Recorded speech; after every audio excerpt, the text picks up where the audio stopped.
जो मेरा अनन्य भाव से चिंतन मनन करेगा और अनन्य भाव के चिंतन की उपासना सेवा मुझे अर्पण करेगा, उन नित्य उपासना करने वाले मेरे प्रिय भक्तों का मैं सब प्रकार से उनकी रक्षा करूंगा। नमस्कार दोस्तों, मेरा नाम है दीपक्स वॉइस चैनल में आप सभी का स्वागत है। दोस्तों, आज मैं आपको एक ऐसे चमत्कारी संत के बारे में बताऊंगा जिन्हें लोग दत्तात्रेय का अवतार मानते थे। अपने भक्तों के कष्टों को दूर करने के लिए और भक्ति भाव में लोगों का विश्वास जगाने के लिए उन्होंने अनेक चमत्कार किए। इन सिद्ध और चमत्कारी संत का नाम है स्वामी समर्थ। श्री स्वामी समर्थ महाराज का जन्म सन 1275 के आसपास हुआ था। स्वामी जी को महाराष्ट्र, कर्नाटका और आंध्र प्रदेश में गंगापुर के स्वामी नरसिंह सरस्वती के नाम से जाना जाता है, तो वहीं कुछ जगहों पर उन्हें चंचल भारती और दिगंबर स्वामी के नाम से भी जाना जाता है। स्वयं स्वामी समर्थ के अनुसार वह मूल रूप से वर्तमान आंध्र प्रदेश में एक हिंदू पवित्र शहर श्री सैलम के पास करदली जंगलों में प्रकट हुए थे।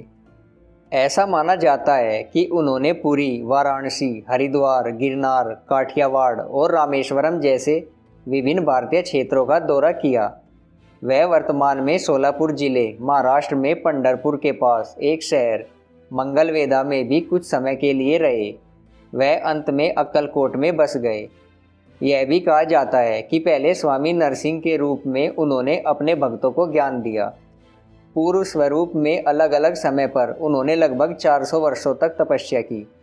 1458 में नरसिंह सरस्वती श्री शैल्य यात्रा के कारण करदली वन में अदृश्य हुए। इसी वन में वह 300 वर्ष प्रगाढ़ समाधि अवस्था में थे। तभी उनके दिव्य शरीर के चारों ओर चींटियों ने भयंकर बाम्बी का निर्माण किया। वह चलित दुनिया से दूर हो गए थे। एक दिन एक लकड़हारे की कुल्हाड़ी गलती से बाम्बी पर गिर गई।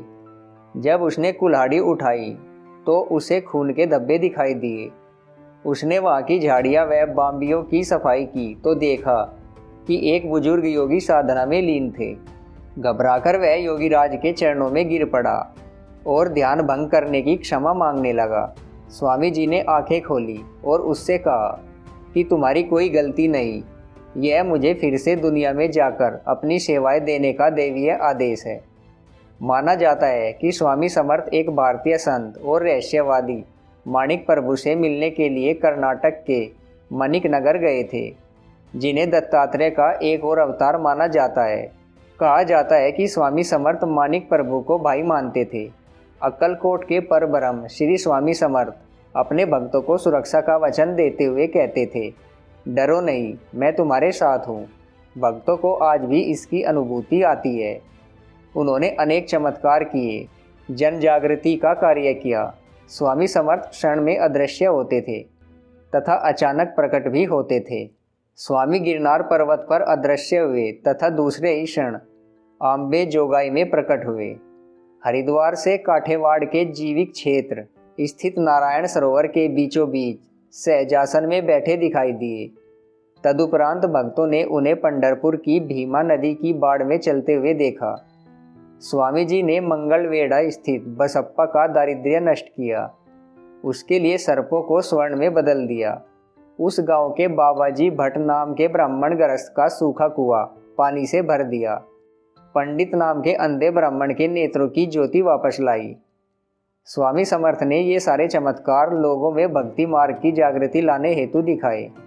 संत लोगों के कल्याण हेतु, लोगों के भाव हेतु तथा लोगों के आत्मिक एवं परमार्थिक ऐश्वर्य हेतु तथा दूसरों के सुख में सुख मानने वाले होते हैं। स्वामी समर्थ ने समाज की दृष्ट प्रवृत्ति नष्ट कर सत्य विचारों की पुनः स्थापना की। दुखी एवं पीड़ित लोगों पर कृपा की वर्षा की। इच्छुक भक्त सदा स्मरण करे ऐसा अनुभव देकर उन्हें प्रेम बंधन से अपना लिया।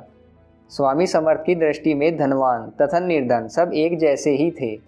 उन्हें सीधा साधा भोला भाला भक्ति भाव बहुत अच्छा लगता था। उनके हृदय में सामान्य लोगों के लिए बहुत प्रेम था। स्वामी समर्थ बहुत तेजस्वी थे। उनके मुखमंडल पर कोटि सूर्यों का तेज शोभामान होता था। उनके नेत्रों में अपरंपार करुणा थी। भक्तों पर आए संकट वे दूर करते थे। एक बार स्वामी समर्थ के दर्शन हेतु अक्कलकोट के महाराज मालोजी राजे हाथी पर बैठकर आए थे। उन्होंने जब स्वामी समर्थ के चरणों पर मस्तक रखा तो स्वामी जी ने मालोजी राजे के गाल पर एक तमाचा जड़ दिया और कहा, तुम्हारा बड़प्पन तुम्हारे घर में, उसका यहाँ क्या काम, हम ऐसे बहुत से राजा बनाते हैं। तब से मालोजी राजे स्वामी समर्थ के दर्शन हेतु पैदल ही आते थे। अक्कलकोट संस्थान के मानकारी सरदार तात्या भोसले जी का मन संसार से ऊब गया। तब वे स्वामी समर्थ के चरणों में रहकर भक्ति भाव से उनकी सेवा करने लगे। एक बार वे स्वामी समर्थ के निकट बैठे थे। तब स्वामी जी ने तात्या भोसले जी से कहा, तुम्हारे नाम की चिट्ठी आई है। तात्या भोसले जी ने स्वामी समर्थ से प्रार्थना की, मुझे आपकी और सेवा करनी है। तात्या भोसले जी ने यमदूत को देखा तथा वे डर गए। अपने भक्त की तड़प देखकर स्वामी समर्थ ने यमदूत से कहा, यह मेरा भक्त है, इसे स्पर्श मत करना। और एक और इशारा करके बोले, वहाँ बैल बैठा हुआ है, उसे ले जाओ। उस बैल के प्राण गए तथा वह भूमि पर गिर गया। स्वामी समर्थ अपने भक्तों के कल्याण हेतु सदैव जागृत रहकर भयंकर संकटों से उन्हें मुक्त कराते हैं। अक्कलकोट में मोरोबा कुलकर्णी नाम का एक स्वामी भक्त था। उसके आंगन में श्री स्वामी समर्थ अपने सेवकों समेत सोए थे। मोरोबा की पत्नी को रात के समय पेट में पीड़ा आरंभ हुई। उसे असहनीय यातनाएं होने लगी। वह कुएं में जान देने निकली। स्वामी समर्थ एकदम जाग गए तथा सेवकों से कहा, अरे कुएं में कौन जान दे रहा है, देखो जरा, उसे मेरे पास ले आओ। सेवक कुएं के पास गए तो मोरोबा की पत्नी कुएं में कूदने की स्थिति में तैयार थी। वे उसे लेकर स्वामी समर्थ के समक्ष आए। स्वामी जी ने उसकी ओर कृपा दृष्टि से देखा। उसके पेट की पीड़ा समाप्त हो गई। स्वामी समर्थ द्वारा अपने रूप में तथा भक्तों को उसके इच्छित देवता के रूप में दर्शन देने की जानकारी अनेक कथाओं द्वारा ज्ञात होती है। द्वारकापुरी में सूरदास नाम के एक महान कृष्ण भक्त रहते थे। सूरदास जन्मांध थे। सगुण साकार श्री कृष्ण का दर्शन हो, यह उनकी बड़ी इच्छा थी। स्वामी समर्थ सूरदास के आश्रम में जाकर खड़े हो गए तथा सूरदास को आवाज दी और कहा, तुम जिसके नाम से आवाज दे रहे हो, देखो वह तुम्हारे दरवाजे पर खड़ा है। सूरदास जरा देखो। इतना कहकर समर्थ ने उनके दोनों नेत्रों को हाथ से स्पर्श किया। तभी सूरदास को दिव्य दृष्टि प्राप्त हुई तथा उन्हें शंख चक्र गदाधारी श्री कृष्ण का सगुण रूप दिखने लगा। सूरदास गदगद हो गए।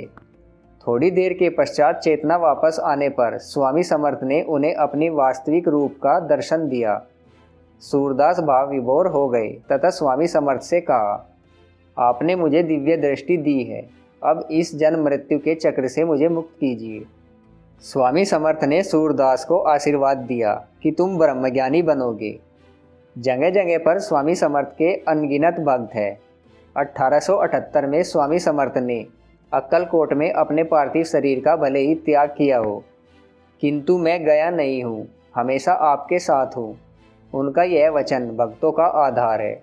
दोस्तों, महान और चमत्कारी संत स्वामी समर्थ के बारे में ये वीडियो आपको कैसा लगा, हमें कमेंट बॉक्स में कमेंट करके ज़रूर बताइएगा। अगर आपको वीडियो पसंद आया तो इसे लाइक ज़रूर करें, साथ ही साथ हमारा चैनल सब्सक्राइब ज़रूर कर लें। धन्यवाद।